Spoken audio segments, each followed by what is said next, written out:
So listen, friends, we're talking about the power of our word. And right now it's a really, really big deal because there's a lot of words flying, a lot of things happening. As I said at the top, I'm coming to you from Detroit, Michigan. So I am in the United States of America at this time. And y'all know wherever you are in the world that the US is going through things right now. So there are words flying, okay? And we want to stay strong and we want to stay positive and we want to stay blessed. But I'll tell you something, I was the first one just this week. I was living my best life and just scrolling. And all of a sudden, I saw a report that just struck fear into my heart. Worry, not just for myself, but for others, people I don't even know. So the power of our words is really strong. And the reason why we're focusing on this today is not only so that we can be fortified when we hear words coming at us, but so that we can be activated to say the words that bless, to say the words that give life, okay? So I shared a little bit about my personal story, and as you know, if you are just joining this live stream, you have every opportunity to just share your nuggets, what you experience, what you're thinking, and your questions, okay? We hear about the power of words in self-help. Have you engaged in any self-help books or programs or courses, or maybe you follow some self-help leaders that you see pop up on your social media feeds or you watch on YouTube or something like that? So we hear in the self-help world, right, which would be considered like wellness and mindfulness, that we want to be really careful with our words, right? And usually it's because, well, words can definitely cause effects, emotional effects, even health effects. For those of you that really like to break it down in a scientific kind of way, did you know that there is a published study from a Japanese scientist that studied the effect of cells in various tanks and dishes of water once different words were spoken over them? Comment if you have heard of this before. It turns out that what this scientist captured was that, let's say you have 10 dishes of water. Over one dish, you're saying, I love you, I love you, I love you. This dish, you're saying, I hate you, I hate you. This dish, another one. This dish, another phrase. Friends, it turns out that the cellular structure in each little bowl of water was changed based on the words that were spoken over them. Oh my gosh, why is this magnificent, beloveds? Because we are made of 98% of water. That don't quote me on because I'm not a scientist and I don't exactly remember the percentage. But beloveds, this is really, really big information. So we look at it from first this like scientific way, right? Because some of us may be on our spiritual journey and we still are, maybe we're the doubting Thomas. And that's cool because guess what, honey? He was still a beloved disciple. So let's say you're still in like, I want to see what exactly is going on here. Well, we can see from this perspective that the words that we are speaking over things actually change the thing that we're speaking to. This is documented in this book. Then we look at it from a biblical perspective. Okay? So we're going to look a little bit into scripture because let me tell you, in the Bible, we get so much information about the things that we should say, about how to speak, about how to be. Now, I enjoy a personal Bible study and I invite friends to that all the time. So definitely stay connected if you would like something like that. And if you're interested, you can go ahead and message me and who knows, we may be able to do something like that together. In my current Bible study, we're looking over Proverbs, and we're doing that, every morning we're readings in there. And boy, there is so much in there about the way that we should speak and about the power of our tongue. It is phenomenal. What I want to do is share with you, in this case, Proverbs 15:4. So Proverbs chapter 15, verse 4, okay? And it says, "A gentle tongue is a tree of life, but perverseness in it breaks the spirit." Whoa, whoa. So we just looked at the power of our words from like a self-help scientific perspective. Now we're looking at it from a scriptural perspective. These ancient texts that we know as the Bible. And it says that a gentle tongue is a tree of life. Love, love, love. But perverseness in it breaks the spirit. I hate you, I hate you. Or insert some other negative phrase. Oh my goodness, beloveds, this is so powerful. This is so powerful from two perspectives. Here's something that I started to play with, and I'd love to get your take on it too. Now, I can absolutely see the positive side because I know that I've definitely been enjoying propagating plants and seeing if I can make plants grow. And so I'll say, "Good morning, beautiful. Hello. Thank you so much. Oh, you're so beautiful." And I'll talk to it when I water it or when I pass by on occasion. And I also know, I've seen this at work. There are times when I have just felt so full of love and I just choose to see the best in people. Like I do it as an active practice. And I tell you that on those days when I said, "Hey God, I want to see you everywhere I go." And I start to go ahead and compliment people that I actually, not phony compliments, just, "Oh wow, I love the way you look today. Oh my gosh, that was so thoughtful of you. Thank you." I tell you, beloveds, those days seem to be overflowing with miracles. It seems as though on those days, like the best service is provided, all the lights are green, we get extra bonuses, and so on. It's amazing. And I also know that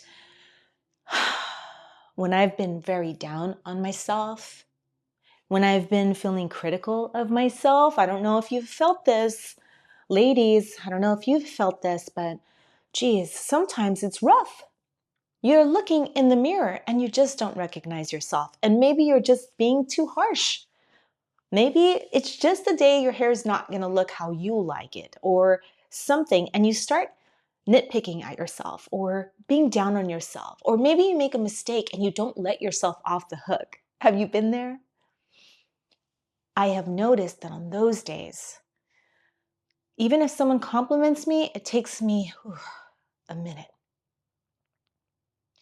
So I can kind of get a gist of this feeling. Tell me if you feel the same way in the comments, if you've noticed the same things. But as we're exploring here the power of our words and how we can be blessed by them and how we can be a blessing by them, I started to look at it from a different perspective. Especially now when we're seeing so many words in print, in media, over radio waves that are harmful, that are accusatory, that are degrading or sensationalized. How can we use the power of our word to protect ourselves and to maybe combat some of that energy? Tell me if you have some thoughts on this. It's a fascinating thing to look at. We've seen self-help and scientifically how this affects, and we've heard biblically, at least from this verse in Proverbs 15:4, what we can expect from our words. A gentle tongue is a tree of life. Genuine compliments, recognizing someone's worth, being grateful, spreading joy, speaking life to a friend or a family member that needs some encouragement, or actually following through and telling someone that we love them, or we miss them, or we need them, or we appreciate them, instead of just thinking about it and saying, hey, I'll tell them sometime or when I see them. But perverseness in our words breaks the spirit. So what if we're not saying words that are bad, perverse, accusatory, but we're listening to them?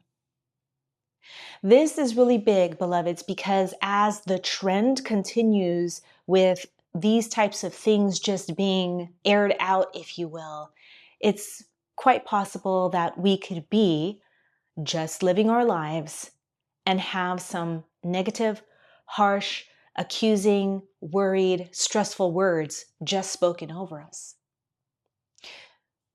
So let's look at some logical things that we can do. Here at Invite God In, we definitely break it down from a practical, scriptural, and a metaphysical level so that we can have all the tools in our toolbox to be able to stay strong, hopeful, faith-filled, positive, connected. Because we always keep it absolutely 100% authentic here. And believe me, none of us, this isn't about being perfect. This isn't about trying to be righteous or pious or better than. It's just about honestly realizing that we all need some help. And so if we have these tools, then we're more equipped to be able to handle these very real things that come in our lives. In this case, the power of words spoken over us that we may not want to hear, that we don't like to hear, and for some of us that we don't want to say. So logically speaking, well, it also says in the Bible that we should speak on good things, that we should be of good report. So that is a very logical, wonderful practice that we can take on. How many ways can we be of good report? How many ways can we speak on good things? I'd love to hear from you in the comments.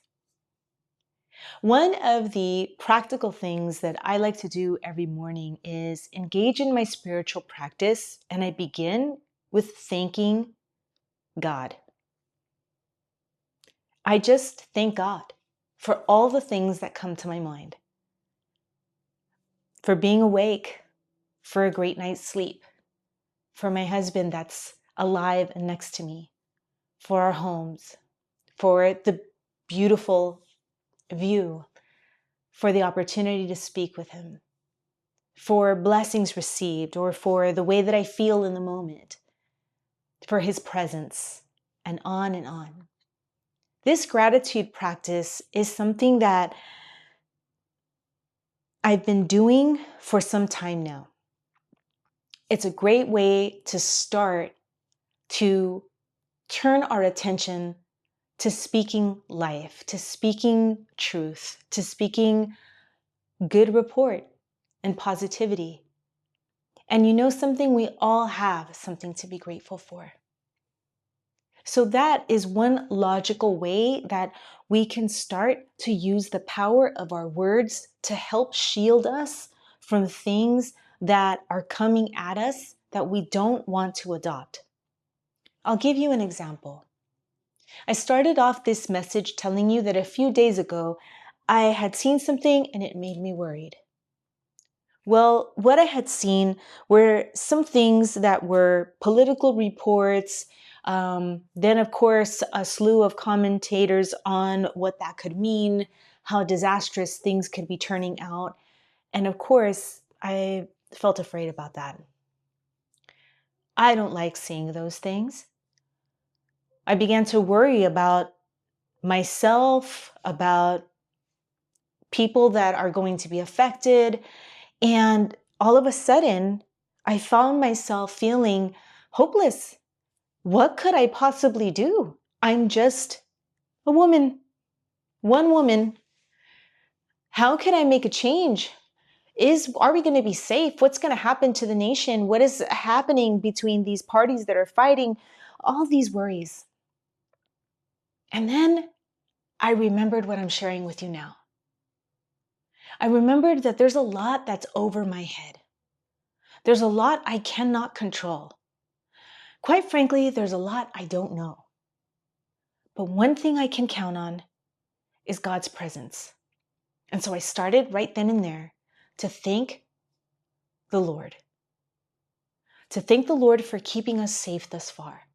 Thank the Lord for his divine guidance and protection. Thank the Lord for the ways that he's taken care of us. I started to recall the times that were scary in the past and when God came through. And this gratitude practice, this very logical and spiritual and practical thing, because that's like how we like to do it, it started to turn things around. Just like I shared with you before, I felt my cellular structure changing. And all of a sudden, oh no, I started to use the power of my word and started to light my faith. And pretty soon I started to feel calmer. I started to remember that there was something here to help me. And it changed. It turned it around. Beloved, this is the power of our word. It's the power of our word, not just for others, meaning when we're speaking to other people and how we can truly change the atmosphere for good, for love, for mercy, for joy, for gratitude, for compassion, for forgiveness, for peace, for faith, for strength, for health, for wellness. Oh, but beloved, this is also how we can use the power of our words for us. For us. When we're scared, when we feel alone, when we feel far away from some kind of answer, when we're kind of forgetting the truth, we can use the power of our words to remind ourselves, to calm ourselves, to bring us back to that opportunity to invite God into it, especially when we don't understand. So I want to give you another scriptural point here. This is Ephesians chapter 4, verse 29. Ephesians 4:29. And this says, "Do not let any unwholesome talk come out of your mouths, but only what is helpful for building others up." Do not let any unwholesome talk come out of your mouths, but only what is helpful for building others up. Oh, beloveds. This one is really good. This one is really good. From the self-help perspective, beloved, can I just tell you, girl, sir, if you go into the mirror one day and you start looking like a busted can of biscuits to yourself, you can just say, hey, wait a second. No. I see this that looks good. No. I rebuke the enemy. I am healthy. I am beautiful. I am vibrant. I am recovering. I am alive. I am regaining. I am strong. I am flexible. I'm focused. I'm smart. I'm compassionate. I'm loving. I'm a great friend. I'm a good mom. I'm a good dad. I'm a great partner. Beloved, how many of us are speaking nasty to ourselves? Oh, no, no, no. We don't want to do that. And I'm telling you here, as your big sis, as your cool auntie, as your friend, as your sister, that we do not accept that in this family, honey. So we are going to retrain ourselves to use the power of our words over ourselves, because we are kind of the worst with ourselves, yeah? So that's one way, where don't let any unwholesome thing come out of your mouth. No, no. The first test is with ourselves. I'll be the first to say it. Sometimes I look in the mirror and I'm like, grr, what is going on? And it's like, no, no, no. Find something. Find something. We got to turn it around to the positive. We got to turn it around to love, peace, grace, and the truth. Because the truth is that the creator of the entire universe created you and literally said, it is good. That is good. Magnifique. Chef's kiss. Wow. Beautiful. Bravo. One of a kind. So we want to say these things to ourselves. Now, how about when we go places? How about when we're with people? Okay, sometimes things are happening that we don't like and we don't want. We can do this as well. We can just say, hey, we're not going to let unwholesome things come out of our mouths. And for some of us, that'll mean the practical thing is just not to say anything. It's okay. We crawl before we walk, and we walk before we run. But we practice and we do it. And pretty soon, we're bringing more love, more grace, more joy into the situation. And finally, as things that are scary and are strange start to come to our attention, we can speak life. Sometimes that means speaking whatever good we can find over the situation. Sometimes that means speaking a prayer, praying over the situation, over the official, over the outcome, over the problem, inviting God in. And sometimes that means just taking it straight to God and saying, I don't know, but you do. This has been the power of our words, how we can activate our words, not only to bring God everywhere we go, to be godly everywhere we go, but also to shield ourselves from very real words that are flying around the atmosphere and that, quite frankly, are not bringing life to us. So we want to take this with us, okay? Now, listen, beloveds, I want you to know that we do this every week, okay? We do this every week at 7 p.m. Eastern Standard Time. So you are invited to come back and to be a part of this, all right? Now, some of you have asked, how to give to support the mission. You can give, and we appreciate that. Also, in the Allswell lifestyle community, that's a place to get together and enjoy the things we have in between times. Okay? In between our times, we invite God in. Let me pray us out. May the Lord bless you and keep you. May He make His face to shine upon you. May He watch over you and give you His peace, and all of your loved ones as well. God bless you. I can't wait to see you again.